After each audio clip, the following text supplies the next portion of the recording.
J'ai co-réalisé un court-métrage d'animation avec Hugo Frassetto, un film qui s'appelle Trace, qui a eu une belle vie jusqu'au moment du confinement, qui a stoppé à la fois la vie de Trace et les projets sur lesquels j'étais en train de travailler.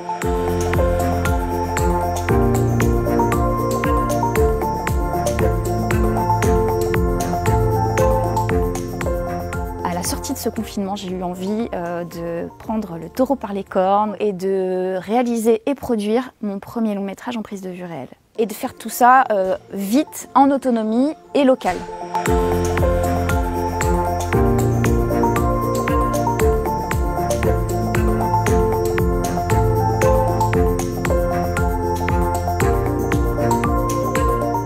On a eu quand même 2 superbes prix avec ce film. Le Festival de Clermont-Ferrand, qui est le plus grand festival de court-métrage du monde. Trace a eu le prix du meilleur film d'animation francophone. On a eu le prix donc au Indie Shorts Film Festival.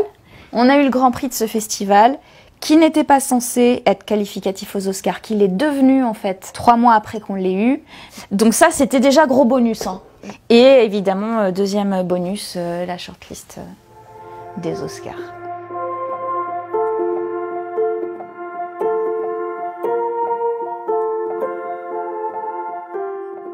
Aucun film n'est sorti, je ne savais pas à ce moment-là que en fait, la situation serait même encore pire pour le cinéma.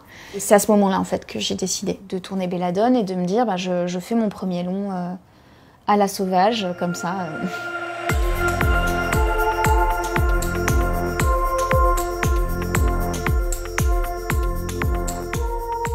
Sorcière de Mona Chollet, que j'ai lu il y a à peu près 1 an, m'a permis justement de voir les sorcières autrement qu'à travers ce folklore et puis ces clichés en fait. Les chapeaux pointus, le chat, le balai, vraiment ça m'intéressait pas du tout. C'est parti. On va chercher Malina à la gare. Malina qui est une des comédiennes de Belladone. Coucou! Je te fais un bisou. Ça va? Du coup, t'es toujours sur Lyon? Oui. Je suis toujours pas partie à Paris.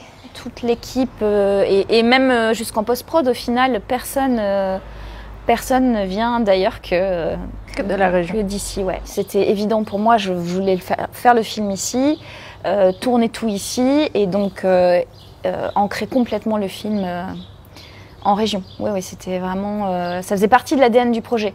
Mon idéal, en fait, ce serait qu'il soit possible de faire du cinéma partout en France. Juste, on arrête d'être dans cette croyance que le cinéma ne se fait qu'à Paris. Ou même de manière générale, que tout ce qui est important est à Paris et que le reste, c'est la province ou c'est un peu le désert. C'est moins qualitatif. Ouais. Oui, il y a vraiment cette idée-là aussi. Donc là, on arrive à l'auditorium de mixage.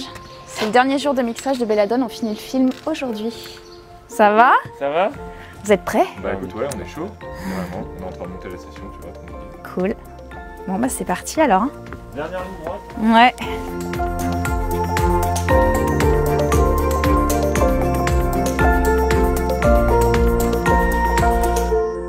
J'avais un peu d'argent de côté pour les travaux de ma maison.